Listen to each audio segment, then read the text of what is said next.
امام بخاری رحمۃ اللہ علیہ نے یہاں نقل کی ہے، یہ بڑی اہم حدیث ہے۔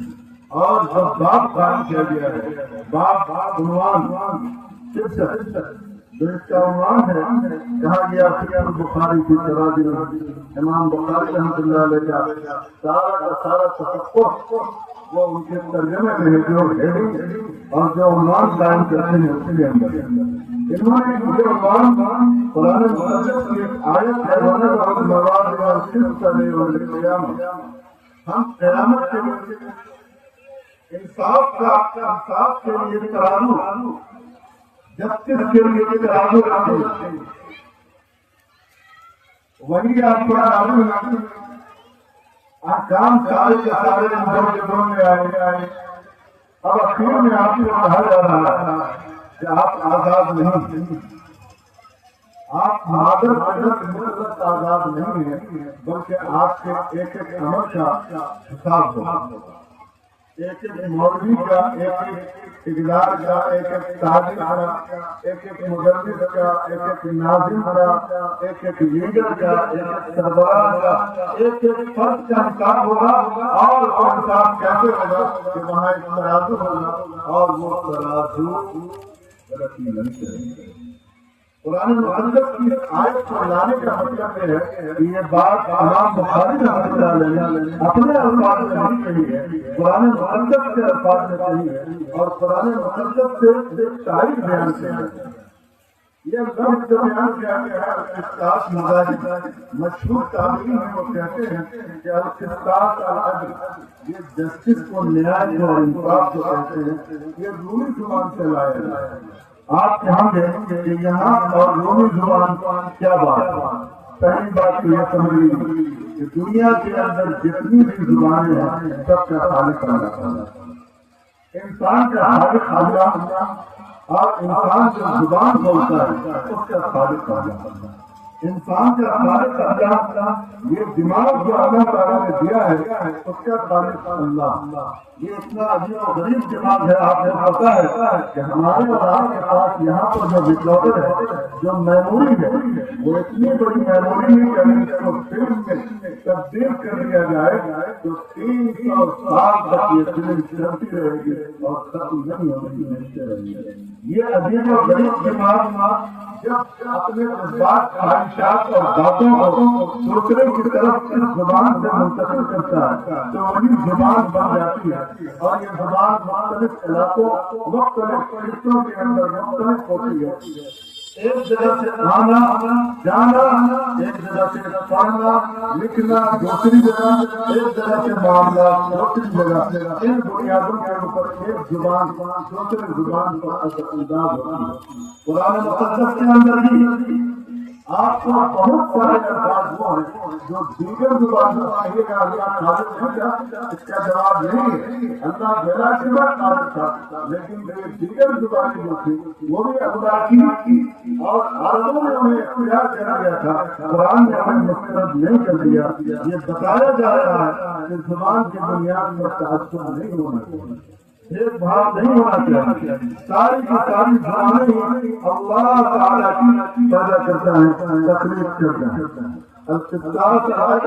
الرومی ہے، ويقال مصدر المقسط، یہ مقسط کا مصدر ہے جس کے معنی جسٹس کرنے والے کو ہیں، نیاز کرنے والے کو ہیں۔ واما القاسط فهو الجاهل، قاسط ظالم ہوتے ہیں۔ دو معنی ہیں اس کے لیے آپ اللہ جلالہ سلمی رحمۃ اللہ علیہ کی ہر اتقان کو دیکھ سکتے ہیں۔ ہر اتقان میں اللہ سلمی رحمۃ اللہ علیہ ان الفاظ کی تحریر بیان کریں گے جو غیر عربی سے عربی زبان میں آئی ہیں، بالخصوص ان کا تذکرہ کتاب مقدس کے اندر موجود ہے، جیسے قواعد، جیسے یم، جیسے آواز وغیرہ اس طرح کے بہت سارے الفاظ، جیسے یہی اس طرح کے الفاظ ہیں جو دیگر زبانوں سے ہمارے یہاں حدثنا احمد بن اشکاف دونوں پڑھا جاتا ہے۔ یہ حدیث ہم شروع کر رہے ہیں، یہ حدیث یہاں سے شامل ہوتی ہے۔ حدیث میں سب سے ضروری اس کی سند ہوتی ہے۔ امام بخاری رحمۃ اللہ نے یہ بیان کیا تو کس سے بیان کیا؟ کون تھا وہ اسرائیل نے بیان کیا؟ کیونکہ آج یہ عام ہو گیا کہ میں نے سنا آیا بزرگوں سے سنا اللہ کے ریفرنس دیا حوالہ دیا کس کتاب سے آپ نے لیا کہاں سے لیا ہے اگر آپ یہ نہیں کرتے ہیں تو آپ علم کے ساتھ ناانصافی کرتے ہیں کفا بالمرء کذبا ان يحدث بكل ما سمع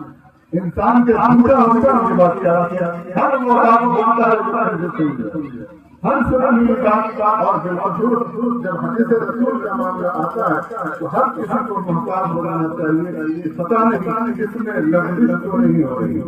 حضرت احمد بن اشعث دیکھیے محدثین کیسی باریکیاں بتاتے ہیں احمد بن اشعث وہیں پر اسی ٹائپ کا ایک نام ہے محمد بن اشعث کہا گیا کہ دیکھیے آپ کو غلط فہمی نہیں ہونا چاہیے یہ جو بخاری کے استاد ہیں یہ احمد بن اشعث ہے محمد بن اشعث ہے محدثین نے اور شرراء نے کہ آپ کو ابن اشعث نام سے یہ غلط فہمی نہیں ہونا چاہیے کہ محمد بن اشعث اور احمد بن اشعث دونوں رشتے دار ہیں نہیں جہاں دونوں رشتے دار نہیں ان کا تین پشتہ چار پشتہ بھی نہیں اس لیے ایک غلط فہمی دور کر دی یہ احمد بن اشعث کے قال حدثنا محمد بن فضيل بخاری کے شیخ محمد بن فضيل میں اس راوی کے پس منظر میں اس مجمع کو آج پیغام دینے جا رہا ہوں خاص پیغام ہمارے یہاں عام طور پر رواج ہوتا ہے کہ حدیث پڑھتے ہیں متن پر چلے آتے ہیں سند پر گفتگو نہیں ہوتی آپ اگر سند پر گفتگو کریں روایت اور محدثین پر گفتگو کریں تو آپ کے سامنے بہت ساری باتیں آج کر رہا ہوں محمد بن فضيل یہ راوی جو ہیں ایسے راوی ہیں کہ پہلی بات ان کے بارے میں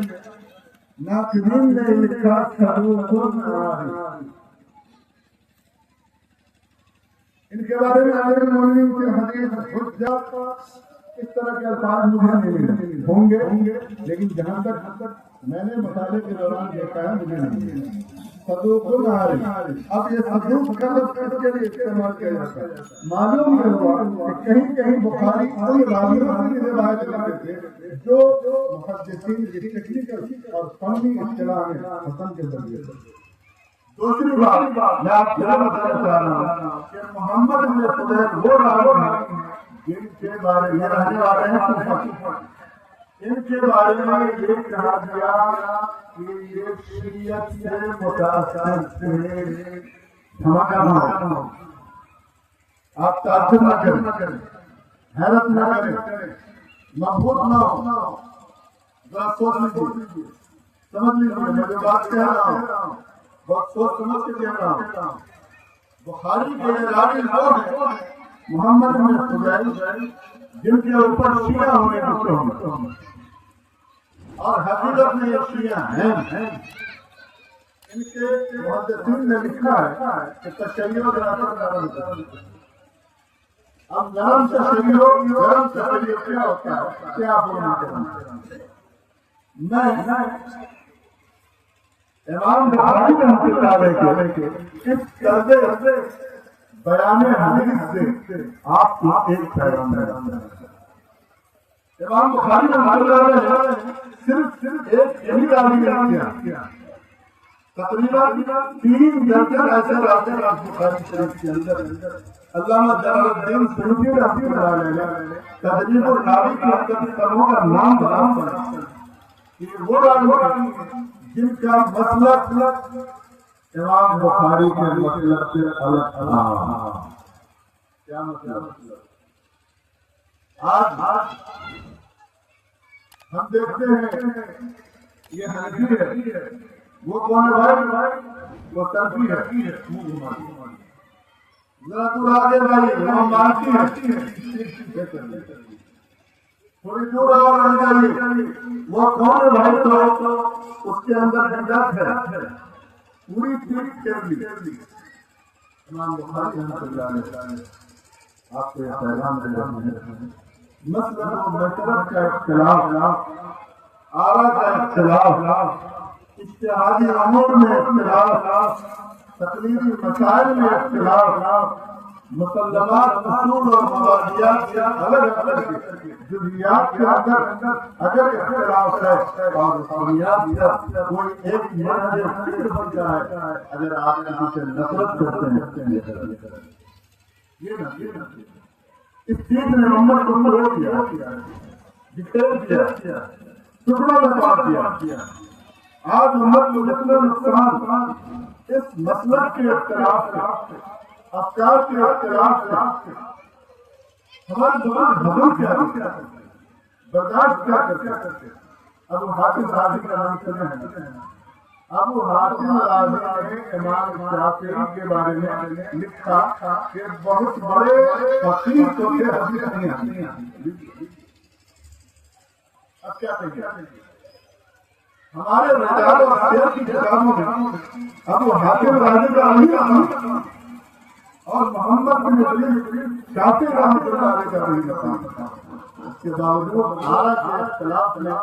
دونوں ذات کی حرمت اور تعظیم اور تقریم میں فرق نہیں. آج ہمارے یہاں ایک تو آپ کی تعداد کتنی، دوسرے آپ کمزور، تیسرے آپ قابل انتقال، دیوار سے نگاہ بھی کرنے لوگ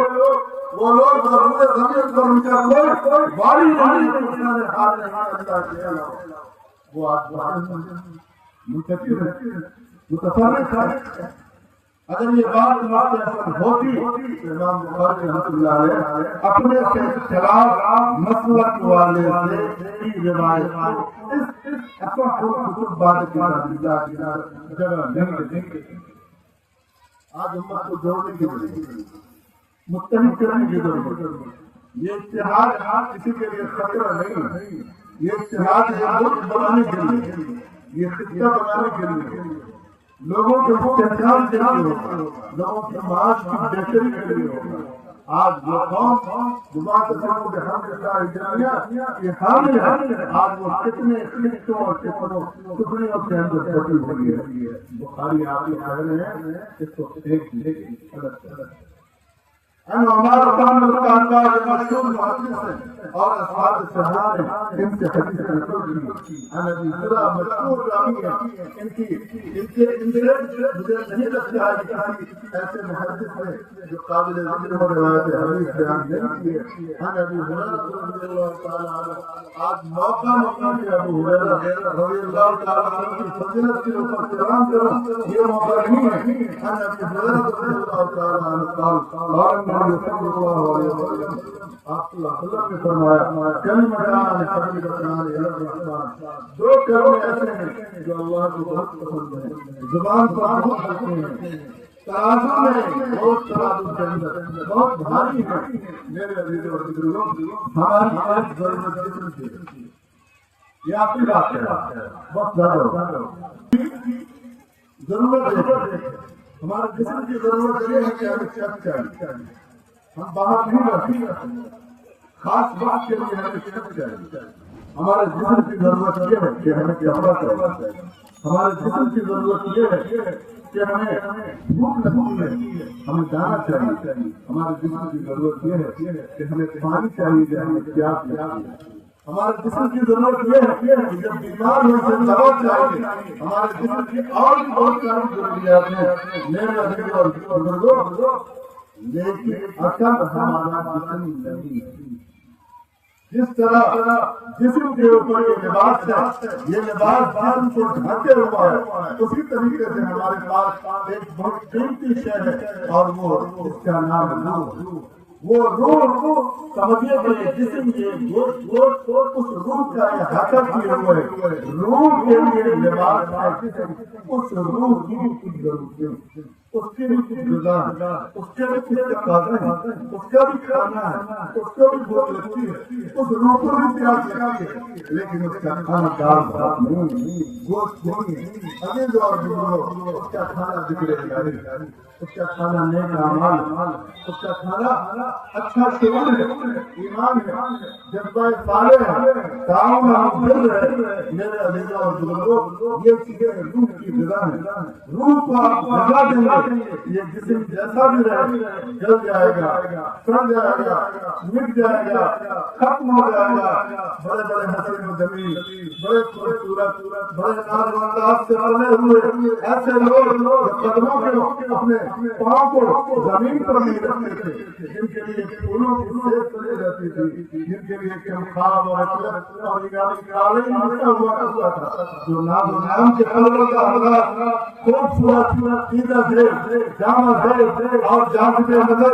دل آرا دل آوے جن کی طرف دل کھینچتا تھا، آج وہ کہاں ہے؟ منو مٹی کے نیچے دفن ہو کر کے ریزہ ریزہ ہو کر کے ان کا جسم ختم ہو گیا۔ میرے عزیزوں بزرگوں، روح جل بھی گئی، عالم ارواح میں بھی تھی، روح آج بھی ہے، روح جل بھی رہے گی۔ اس روح کی غذا یہ ذکر ہے، اس ذکر سے اپنے جسم کو ہی نہیں اپنے روح کو اپنی آخرت کو آباد کرنا۔ اللہ تبارک تعالیٰ ہمیں اور آپ کو توفیق دے، یہ ہمارے میزان کے اندر بہت بلند ہوگا۔ بعض لوگوں نے کہا کہ سبحان اللہ وبحمدہ سبحان اللہ العظیم کا یہ اجر ہے، کسی نے اعتراض کیا اتنے چھوٹے سے عمل کا اتنا بڑا اجر کیسے ہو سکتا ہے؟ حضرت شیخ الحدیث زکریا رحمۃ اللہ علیہ نے فرمایا، عزیزوں بزرگوں، تم میں سے بہت زیادہ ثواب ہے اللہ کے نزدیک سے بہت کم، جو دینے والا ہے اس کے نزدیک بہت کم ہے۔ اللہ تبارک تعالیٰ نے آپ کو تمام مسلمانوں کو اس بات کی توفیق دے کہ ہمارا آپ اپنی روح کو آباد کریں، اس کو زندہ کریں، اس کو پائندہ کریں۔ یہ اسی رشتے سے جو رشتہ یہاں بیان کیا جا رہا ہے، اور کوئی رشتہ کام نہیں ہے۔ یوم لا ينفع مال ولا بنون الا من اتى الله بقلب سليم الا من اتى الله بقلب سليم۔ ابھی جو جی نہیں چاہتا، علم کی جب یہ مجلس ہوتی ہے، جب ایسے رہنے والے ہوتے ہیں، جب ایسے علماء کرام ہوتے ہیں، تو ہم لوگ وہاں پہنچ جاتے ہیں جن دستگاہوں سے ہم آئے ہوئے ہوتے ہیں، ان کتابوں سے ہم ہو جاتے ہیں اور اپنے دل اور اپنے جذبات کو آپ کے قدموں کے اندر رکھ دینا۔ ان سب صلی اللہ وان استغفرت فرج نفسی ومن الشیطان واللہ غفور رحیم۔ واخر دعوانا الحمد للہ۔